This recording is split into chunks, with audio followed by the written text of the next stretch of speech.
안녕하세요. 32 나이로 짧은 결혼 생활을 마치고 이혼하게 된 여자입니다. 남편은 연애할 때만 해도, 아니, 결혼하고 신혼생활 보낼 때만 해도 이혼은커녕 부부싸움조차 생각도 못할 만큼 저한테 잘해주던 사람이었어요. 저와 남편은 이제 막 회사에 입사했던 초짜 신입사원 시절에 서로의 지인들의 소개로 처음 알게 되었지요. 사회생활 막 시작했을 때라 매일같이 회사에서 혼나면서 자존감이 많이 떨어져 있던 시기였는데 그때 기죽지 말고 힘내자고 화이팅 하다가 서로 친해지게 되면서 그게 연애로 발전하게 되었죠. 저희 친정집이 지방에 있고 저만 혼자 서울에 살고 있었어요. 당시 저와 남편의 연애 사실을 알게 된 시어머니가 제가 혼자 살고 있다는 사실을 알고는 저한테 집밥이 그립지 않냐며 밥 먹으러 한번 오라고 먼저 초대를 해주셨었죠. 그때 당시에는 양쪽의 결혼 이야기가 오갈 때가 아니었다 보니 남자친구의 어머니를 만난다는 것 자체가 부담스러웠습니다. 하지만 모처럼의 호의를 거절할 수도 없는 노릇이기 때문에 다녀오게 되었어요. 그날은 제 걱정보다는 그렇게 부담스러운 자리는 아니었어요.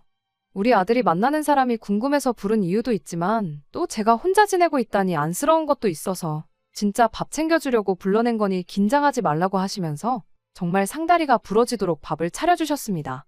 첫 방문 이후로 시어머니는 몇 번이고 저를 계속 집으로 초대했었어요. 그 덕에 저는 이미 결혼하기 전부터 시댁에 꽤나 자주 들락거리게 되었죠. 어떨 때는 시어머니의 과도한 친절이 부담스럽긴 했지만 그때는 막연하게 시어머니가 정이 많고 좋은 분이시구나 싶었고 감사한 마음까지 들었었습니다. 그러다 언젠가 시어머니가 저한테 이러더군요. 아들 하나만 있는 집이라 그런가 딸 하나 가져보는 게 소원이었다고요.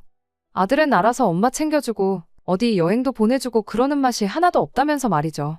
당신 평생 소원이 딸하고 같이 주방에서 밥하고 국 끓이고 반찬하고 하면서 친구처럼 지내는 게 소원이었다고. 그런데 이제 너가 있으니 딸이 생긴 것 같아서 좋다고 하셨는데 딸이 아들보다 엄마 더 챙겨주는 거야 거의 일반적으로 사실이다 보니 그렇다 쳤지만 딸하고 같이 밥하고 반찬하고 그러고 싶다는 말은 솔직히 잘 이해가 안 되었어요. 저도 그렇고 제 주변에서도 엄마랑 어디 외식을 다녀오거나 여행을 다녀오면 다녀왔지 같이 반찬 만들고 그랬다는 사람은 한 번도 본 적이 없었거든요. 게다가 그때는 남자친구랑 한참 연애할 때긴 하지만 결혼 이야기는 꺼내본 적도 없었던 시기였는데 챙겨주시는 거야 감사하지만 갑자기 시어머니가 저를 두고 딸이 생긴 것 같다고 좋다고 하니 안 그래도 부담스럽던 자리가 더 부담스러워졌었습니다. 당시 남편은 그냥 눈 딱 감고 엄마 하면서 맞장구 쳐주면 얼마나 좋아하시겠냐며 저보고 협조 좀 하라는 식으로 나왔어요. 하지만 제 성격상 그렇게는 못하겠더라고요. 제가 내향적인 성격인 것도 이유 중 하나였겠지만 아들 여자친구면 여자친구고 예비며느리면 예비며느리지. 갑자기 저한테 딸 노릇을 하라고 하는 게 거부감이 들어서 싫었습니다. 그때쯤부터 괜히 더 불편한 마음만 들어서 최대한 시댁의 발길을 끊었습니다. 하지만 그동안 잘해주셨던 것도 있고 제가 얻어먹은 것도 있다 보니 제 나름의 방법으로 시어머니한테 잘하려고 했었어요. 예를 들자면 계절마다 뭐 제철 과일 같은 거 주문해서 보내드린다거나 당시 남자친구였던 남편과 데이트를 마치고 나면 남편 손에 간식거리라도 하나 들려서 보내는 정도로 말이에요. 시어머니가 밥 먹으러 오라고 저를 불러낼 때마다 장소를 바꿔서 차라리 외식을 하자고 제안을 했었죠. 마음에도 없는 엄마 소리 들려주고 딸 노릇하는 것보다 이 편이 더 현실적이고 부담도 안 되었거든요. 쭉 그런 식으로 지내고 있던 중 남편이 먼저 저한테 결혼하자고 청혼을 해왔습니다. 저랑 결혼을 결심하게 된 이유라며 이런 거 저런 걸 말해줬는데 그중에 엄마한테 잘하는 모습이 보기 좋았다는 말이 있었어요. 그때는 제가 무슨 생각을 하고 있었길래 엄마한테 잘해서 좋다는 말을 걸러듣지 못했는지 싶네요. 제가 조금만 더 현명했다면 애초에 그 말을 들었을 때 남편이 찾던 건 배우자가 아니라 엄마 입맛에 맞는 며느리가 필요했다는 걸 단번에 알았을 텐데 말이에요. 아무튼 그 청혼 이후로 결혼 준비는 일사천리로 빠르게 진행되었습니다. 애초에 시댁에는 자주 왕래를 하던 상황이었다 보니 남편을 친정에 인사시킨 이후로 상견례도 바로 진행되었고요. 양가 형편이 비슷했는데 저희 결혼할 때 뭐 크게 하나 도와줄 만큼의 형편은 아니었습니다. 그래서 결혼 생활은 양가 도움 하나도 받지 않고 깔끔하게 저희가 결혼 전 모아놓은 것만 가지고 시작하기로 했지요. 사회생활을 거의 비슷한 시기에 시작했다 보니 다행스럽게도 저나 남편이 모아놓았던 액수가 비슷했어요. 누가 더 했네, 덜 했네 따지고 들 것 없이 그렇게 반반 결혼을 했습니다. 모자란 돈은 당연히 대출을 받았고요. 대출을 끼고 신혼집을 구했고 혼수는 일단 가성비 제품 위주로 장만해서 그렇게 결혼 생활을 시작하게 되었습니다. 시작할 때 언급했다시피 결혼하고 처음 3달 동안은 정말이지 이래서 결혼들을 하는구나 싶을 정도로 즐겁고 행복한 나날의 연속이었습니다. 제가 먼저 퇴근하면 먼저 퇴근한 대로 누군가를 기다리는 게 좋았고, 제가 늦게 퇴근하면 늦게 퇴근하는 대로 누군가가 제가 집에 오기를 기다려주고 있다는 사실이 혼자 살 때랑 비교했을 때 그렇게 좋을 수가 없었죠. 오랜 기간 학교와 직장 때문에 본의 아니게 저 혼자서 가족들과 떨어져 타향살이를 하고 있었다 보니 저를 반겨주고 제가 오길 기다려주는 사람이 있다는 사실만큼 마음이 따뜻해지는 게 따로 없었죠. 연애와 결혼의 가장 큰 차이점이 바로 이런 거구나 하고 생각했어요. 나 혼자가 아니라 내가 아닌 다른 누군가와 함께 가정을 이루고 있다는 그 기분 말이에요. 앞으로 이렇게 매일같이 행복한 날이 계속될 줄 알았는데 어느 날 갑자기 시어머니한테서 걸려온 전화 한 통을 시작으로 모든 게 제 생각과는 반대로 돌아가기 시작했습니다. 그때까지만 해도 저한테 있어서 시어머니는 좋은 분이셨어요.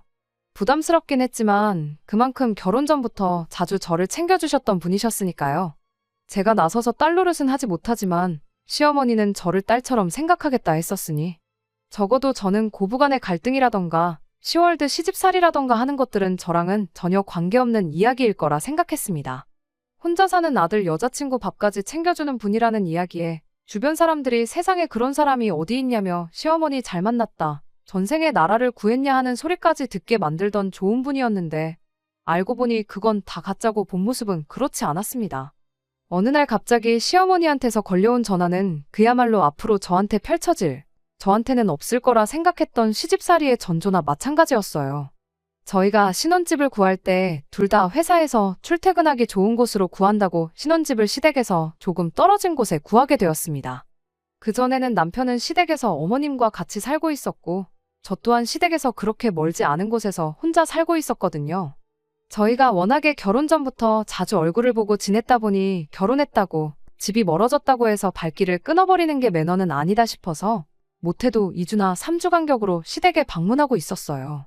그 정도면 충분히 자주 찾아뵙는 거다 생각했는데 시어머니한테는 그 2주가 엄청 오랜만이라는 느낌이 들었나 봐요. 평생을 같이 살아온 아들 얼굴을 까먹을 만큼 말이죠. 시어머니가 저한테 전화로 물어오기를 오랜만에 우리 아들을 봤는데 얼굴이 아주 반쪽이 되어 있던 것 같더라며 저보고 내 아들 끼니는 잘 챙겨주고 있냐고 하더라고요. 그때가 결혼하고 3개월 조금 넘어가던 시기였는데 결혼 전과 비교해보면 남편이 얼굴이 반쪽이 되기는커녕 오히려 살이 많이 찐 상황이었거든요. 결혼식 때 사진 잘 나와야 한다고 저나 남편이나 급하게 살을 빼기는 했었는데 그 이후로 신혼여행 가서도 잘 먹고 집들이 한다 뭐 한다 해서 술도 많이 먹었고 그러다 보니 저랑 남편 둘 다 요요가 왔거든요. 특히 남편은 결혼 전에 입던 바지 몇 개는 배에 힘을 주고 입어야 할 만큼 살이 불었던 상황이었는데 갑자기 아들 얼굴이 반쪽이 되었다고 하시니 그냥 매일 같이 살다 떨어져 살게 되니 아들 걱정이 되시는가 보다 하고 넘겼어요. 저희 전에 없이 잘 먹고 잘 지내고 있고 살도 빠지긴커녕 너무 쪄서 고생이라고요. 시어머니는 탐탁치 않은 말투로 저한테 당장 냉장고 앞으로 좀 가보라고 하시더라고요. 냉장고 안에 반찬이 뭐뭐 있는지 읊어보라면서요.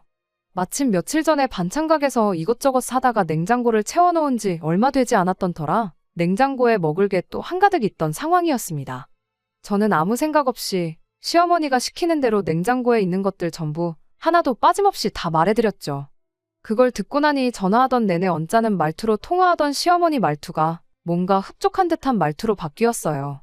통화 말미에는 우리 아들 나가서 힘들게 돈 벌어오는데 귀찮다고 거르지 말고 꼭 아침밥은 챙겨 먹여서 출근을 시키라 한마디 하더니 전화를 끊더군요. 그때 기분이 살짝 쎄했어요. 제가 방금 무슨 말을 들은 건가 싶었죠.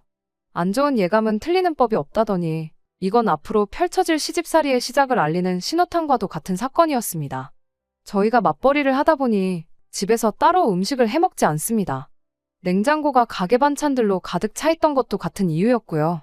직접 해먹는 게 좋은 건 저도 알지만 솔직히 식사 준비한다고 식단 짜고 장봐오고 음식하고 뒷정리하고 그런 거 신경 쓸 시간에 차라리 취미생활을 하거나 쉬는 게 훨씬 낫다고 생각하거든요. 그러나 중에 시어머니의 아침밥 이야기는 정말 의외였어요. 일단 남편이 아침밥을 전혀 입에도 대지 않는 사람이었거든요. 아침에 밥 먹는 시간이 아깝다고요. 밥 차리고 먹고 정리하고 하면 못해도 20분은 걸리지 않느냐고 차라리 그 시간에 침대에서 뒹굴거리는 게 더 좋다고 오히려 저보고 아침을 먹지 말아달라 부탁했던 게 남편이었습니다. 그나마 저는 결혼 전에 혼자 살면서 아침을 간단하게 챙겨 먹었거든요. 본격적으로 차려 먹는 게 아니라 간단하게 우유에 시리얼을 타 먹는다거나 요거트에 과일 몇 개 해서 허기짐만 때우는 식으로요. 그런데 남편은 제가 그런 식으로 아침 준비를 하면 부시럭거리는 소리가 신경 쓰여서 제대로 잘 수가 없으니 그렇게 대충 때울 거면 차라리 안 먹는 게 낫지 않냐면서 제 아침 식사도 못하게 만든 게 남편이었어요. 그런 남편 아침밥을 꼭 챙겨 먹이라고 그러시니 어머님이 아들 아침밥 안 먹는 걸 모르시나? 그런 생각이 다 들었습니다. 시어머니와 전화가 끝난 후 잠깐 고민하다가 남편한테 그냥 대놓고 물어봤어요. 어머님하고 통화를 했는데 당신 아침밥은 꼭 챙겨주라신다고요. 남편은 그랬냐면서 별로 대수롭지 않게 여기더군요. 원래 어머니가 아침밥에 엄청 집착하고 그런 게 있다고 설명하더라고요. 옛날 분이라 그러신 거니 그냥 적당히 아침밥 챙겨주고 있는 척 하고 넘어가라고 하더라고요. 저는 남편의 그런 대응이 마음에 들지는 않았습니다.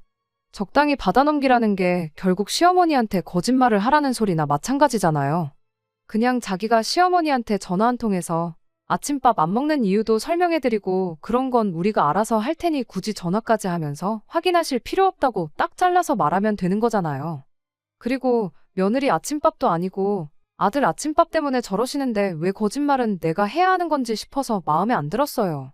남편은 자기가 아침 안 먹고 출근한다고 말하면 피곤해지는 건 내가 아니라 너라고 아들인 내가 엄마를 알면 더 잘 알지 않겠냐며 그냥 자기가 시키는 대로 하라고 고집을 부리더라고요. 하지만 결국 그날로부터 며칠도 지나지 않아서 남편의 애매한 대처 덕분에 시어머니와 저 사이의 갈등이 시작되고야 말았습니다. 그날 이후 주말이 돼서 제가 시댁에 전화를 드렸어요. 괜히 전화 안 했다가 또 싫은 소리 들을까 봐서요. 시어머니는 다른 거 묻지도 않고 곧바로 우리 아들 아침밥은 잘 챙겨주고 있느냐고 물어오셨죠. 내키진 않았지만 남편이 시킨 대로 잘 챙겨주고 있다고 대충 대답했어요. 어머님은 저보고 잘하고 있다며 역시 내가 며느리 하나는 잘 골랐다고 자화자찬을 하시더라고요. 전화를 끊으면서 조만간 곧 보자고 하셨는데 저희가 거의 2주 간격으로 한 번씩은 시댁에 가고 있었으니 의뢰 시댁에서 보자는 소리인 줄 알고 알겠다 대답했죠. 다음 주 주말에는 꼼짝없이 시댁에 가야겠구나 싶었는데 시어머니를 보게 된 건 바로 그 주 주말이었습니다. 그것도 시댁이 아니라 저희 집에서 말이죠. 저희 퇴근 시간 맞춰서 시어머니가 찾아오셨어요. 양손에 커다란 장바구니 2개 들고서 말이죠. 올 사람이 없는데 초인종 소리가 울려서 누군가 봤더니 시어머니였죠. 연락도 없이 어쩐 일이냐 물으니 엄마가 아들 집 오는데 뭐 허락까지 받고 와야 하냐며 퉁명스럽게 받아치더라고요. 그러더니 얼마 전 통화할 때 이야기했던 냉장고 안에 있는 반찬 이야기를 꺼내더군요. 너는 결혼 전에 우리 집 들락거리며 밥을 한두 끼 먹어본 것도 아니면서 네 남편 좋아하는 반찬이 뭔지도 아직도 모르는 거냐며 잔소리를 하기 시작했습니다. 곰곰이 생각해보니 그날 제가 불러드린 반찬 목록에 남편이 잘 먹는 반찬이 하나도 없었다면서 말이죠. 그래서 아들 좋아하는 반찬 몇 개 해서 보내주려고 했는데 생각해보니 반찬을 해다 줄 게 아니라 너한테 반찬 하는 법을 가르쳐 놓으면 되는 거 아니겠냐며 겸사겸사 반찬도 해주고 방법도 알려줄 겸 찾아왔다 하시더라고요. 그러면서 장봐온 재료들 하나씩 꺼내더니 저한테 재료 고르는 법부터 이것저것 설명을 하기 시작했습니다. 이걸로는 뭘 어떻게 해서 먹이면 우리 아들이 아주 그릇까지 먹을 기세로 밥을 먹는다니 어쩐다니 하면서 설명을 덧붙이셨어요. 말로 하면 뭘 알겠냐며 자기가 하는 거 보여줄 테니 잘 보고 배우라며 고춧가루며 마늘 다진 거며 이것저것 재료 좀 가져와 봐라 하시는데 말씀드렸다시피 저희 집에서 밥을 전혀 안 해먹거든요. 조미료라고 해봐야 간장이나 참기름, 소금 후추랑 설탕 정도 정말 기본적인 거 말고는 아무것도 없다고 말씀드렸더니 시어머니는 이해가 안 된다는 표정으로 그럼 냉장고에 있는 그 많은 반찬들은 어떻게 한 거냐고 물어보더라고요. 전부 반찬 가게에서 사온 거라고 말씀드렸더니 시어머니가 그럼 결혼하고 여태껏 내 아들한테 영양가도 없는 조미료투성이 반찬을 먹인 거냐며 노발대발 하시더군요. 시어머니 언성이 높아지니 거실에서 별 관심 없이 혼자 TV만 보던 남편이 제 편을 들어주면서 시어머니한테 한마디 해줬어요. 조미료 쓴다고 영양가가 사라지는 게 말이나 되냐. 그럼 음식 장사하는 사람들 다 망해서 없어졌을 거 아니냐. 사 먹는 반찬이 엄마가 해준 것보다 맛있는 것도 있다며 깐족대기까지 하면서 말이에요. 안 그래도 열이 바짝 올라있던 시어머니는 믿었던 아들이 편을 들어주기는커녕 깐족거리며 시비까지 걸고 있으니 더 큰 소리로 역정을 내기 시작하셨어요. 모자 간의 말다툼에 제가 끼어들 이유가 하등 없다고 생각했고 남편이 나섰으니 알아서 잘 해결하겠거니 생각했는데 벼랑간 시어머니가 장바구니에서 대파를 꺼내들더니 그걸로 옆에 서 있던 제 머리를 내려치는 겁니다. 너무 경황이었고 어안이벙벙해서 말도 안 나왔어요. 이게 지금 무슨 일이 일어난 건가 싶더라니까요. 세상에 대파로 맞아본 사람이 몇이나 되겠어요? 모르긴 몰라도 제가 세계 최초 아닐까 싶었어요. 대파로 한 대 맞았는데 제가 부처님도 아니고 거기서 평정심을 유지할 수가 없었죠. 그래서 결국 저도 시어머니한테 언성을 높이게 되었습니다. 시어머니는 내 아들을 어떻게 구워 삶았길래 평생 엄마 말에 말대꾸 한 번 안 했던 착한 애를 저 모양 저 꼴로 만들었냐며 아들이 깐족거린 것까지 제 탓으로 몰아가더군요. 저까지 같이 목소리 높여가며 한바탕 하고 있으니 남편이 일단 저는 방으로 피신시켜놓고 어찌어찌 시어머니 뜯어말려서 집에 돌려보냈어요. 어머님을 집까지 모셔다 드리고 온 남편과 이 상황에 대해서 이야기를 나눴는데 그러다 결국 저랑 남편도 한바탕 다투게 되었습니다. 따지고 보면 아침밥 일로 시어머니한테 거짓말을 시켰던 당신 탓 아니냐고 그러니 어머님한테 해명 똑바로 하라고 한마디 했어요. 그리고 다른 건 몰라도 대파로 한 대 얻어맞은 건 어머님한테 사과받아야겠다고 그때까진 나는 시어머니 얼굴 못 보겠다고 강하게 나갔죠. 남편은 해명은 자기가 100번이고 할 수 있는데 며느리가 되어서 꼭 시어머니한테 사과까지 받아야겠냐며 그건 그냥 좋게 좋게 넘어가자고 하더라고요. 아침밥에 대해서 거짓말을 시켰던 건 자기가 잘못한 거 인정하지만 솔직히 저녁밥 차리기 귀찮다고 가게 반찬 사다가 저녁 식사 때운 제 잘못도 있지 않냐면서 저보고 그냥 참으라는 거예요. 그 뻔뻔한 소리를 들으니 더 어이가 없었습니다. 내가 뭐 너네 집에 팔려왔냐고 양가 지원 한 푼도 안 받고 똑같이 반반 결혼했고 맞벌이 하고 있는데 네 아침밥은 둘째 쳐도 네 저녁밥은 그냥 무조건 내가 해야 하는 일이냐고 따졌어요. 남편은 남자인 자기가 주방 일을 어떻게 하냐며 결혼했으면 당연히 식사는 너가 해야 하는 거 아니냐, 반찬 사 먹는 거 이해해준 나한테 고마워해야 하는 상황인 거 모르냐며 그동안 제가 아내로서 직무유기를 했고 자기는 그걸 이해해준 너그러운 남편이라는 식으로 말을 하는 겁니다. 나라고 뭐 결혼한다고 주방일 배우고 왔겠냐고 똑같이 일하고 똑같이 돈 버는데 너는 남편이니까 하면 안 되는 일이고 나는 아내니까 해야 한다는 게 어디서 나온 생각이냐고 따지면서 티격태격하게 되었어요. 내가 집안일이고 밥 준비고 다 도맡아서 해줄 수 있으니 내가 벌어오는 만큼 더 벌어오라고 한마디 했죠. 그러면 집에서 전업주부 하면서 하루 세 끼가 아니라 네 끼도 챙겨주겠다고요. 남편도 더 할 말이 없었는지 기분 나쁘다는 티 팍팍 내면서 차키 들고 밖으로 뛰쳐나가더군요. 저도 너무 열받아서 뛰쳐나간 남편 안 붙잡고 혼자 잠을 청했어요. 자려고 누우니 머릿속이 복잡해 잠도 잘 안 오고 괜히 기분만 계속 나쁘더군요. 특히나 이 싸움의 발단이 남편과 제 문제가 아니라 시어머니 때문에 생긴 일이라고 생각하니 더욱더 열받았어요. 남편의 적반하장식 태도에 화가 났던 건 사실이지만 그때는 나는 남편과는 아무 문제가 없고 이게 다 시어머니 때문이다 하면서 어떻게든 남편을 용서하려고 애를 썼었죠. 남편이 잘못한 거 인정하고 사과만 한다면 저도 그냥 아무 일도 없었던 일인 척 그냥 넘어가줘야겠다 그런 생각도 했어요. 시어머니한테 사과를 받아야겠다 했던 것도 그냥 남편이 먼저 사과만 해준다면 그냥 넘어갈 생각이었죠. 하지만 차키 들고 집을 뛰쳐나간 남편은 화해할 생각이 전혀 없어 보였어요. 다음날 출근을 해야 하는데도 불구하고 일요일 저녁에도 집에 들어오지 않았거든요. 집에 안 들어오면 제가 걱정돼서 전화로 사과라도 할 줄 알았나 봐요. 사실 첫날에 먼저 연락해야 하나 그런 마음이 들기는 했었지만 그날 저녁까지 안 들어오니 저도 오기가 생겨서 일부러 안 했거든요. 첫 부부 싸움에 2박 3일 집을 나가 있는 사람하고 앞으로 결혼 생활을 잘 이어나갈 수나 있을까 그런 의구심이 들기 시작했는데 남편이 바로 다음날 그 의구심을 아주 확신으로 만들어줬네요. 퇴근하고 집에 돌아왔는데 집이 난장판이 되어 있었어요. 저는 제가 출근한 사이에 집에 도둑이라도 들었나 싶어서 멘붕이었죠. 남편 일로 짜증이 많이 나 있었는데 그것 때문에 문단속이라도 소홀하게 했나. 순간 정말 오만 가지 생각이 다 들더라고요. 그런데 안방 맞은편에 있는 작은 방에서 남편이 시어머니하고 같이 나오더군요. 방문 앞에서 거실까지 널브러져 있는 것들을 살펴보니 귀중품은 하나도 없었고 죄다 옷가지들이었어요. 이게 다 무슨 상황이냐고 물으려고 하는데 방문 너머로 보니 방에 이부자리 하나 깔아져 있고 거기에 커다란 짐 가방 2개도 같이 보이더군요. 그러면서 통보하듯 저한테 말을 하기를 시어머니가 오늘부터 당분간 우리 집에 같이 지내기로 했으니 그렇게 알라고 말을 하더라고요. 뜬금없는 합가 통보에 어이가 없어서 아무 말도 못하고 있는데 시어머니가 대뜸 나서서 한마디 더 보태더라고요. 너는 지아비가 집을 나갔는데 걱정도 안 되더냐며 이참에 한 집에 같이 살면서 처음부터 끝까지 저를 뜯어 고쳐주겠다면서요. 한동안 우리 집에 머물면서 직접 반찬하는 법도 가르쳐주고 아들 아침밥 챙겨주는지도 감시하고 뭐 그러겠다는 거죠. 시어머니가 그렇게 말을 하는데 어머님 뒤에 서 있던 남편 표정이 아무리 봐도 뭐 하나 미안해하는 기색이 없어 보였어요. 오히려 꼴 좋다는 표정으로 실실 웃고 있더라고요. 그때 알았죠. 일단 집은 나갔는데 이틀이나 되도록 제가 숙이고 들어오지 않으니까 저한테 제일 불편할 사람인 시어머니를 남편이 직접 모시고 왔다는 걸요. 겸사겸사 시어머니도 아들 밥 걱정에 반찬 걱정 때문에 고민이 많았을 텐데 한 집에 같이 살면서 둘이 편먹고 저를 떡 주무르듯 자기들 입맛대로 부려먹겠다는 속셈이 뻔히 보였습니다. 두 사람이 간과한 게 있다면 저는 이미 시어머니의 말도 안 되는 억지와 첫 부부싸움에 집까지 나가서 2박 3일 안 들어오는 남편 모습을 보고 이 결혼 생활의 확신을 잃어가고 있었던 상황이었다는 거죠. 그런데 이렇게 스스로 종지부를 찍어주니 더는 아쉬울 게 없고 오히려 고맙더라고요. 그래서 시어머니한테 한마디 해줬어요. 뭘 사이도 안 좋은 며느리한테 굳이 이것저것 가르쳐 주시냐고요.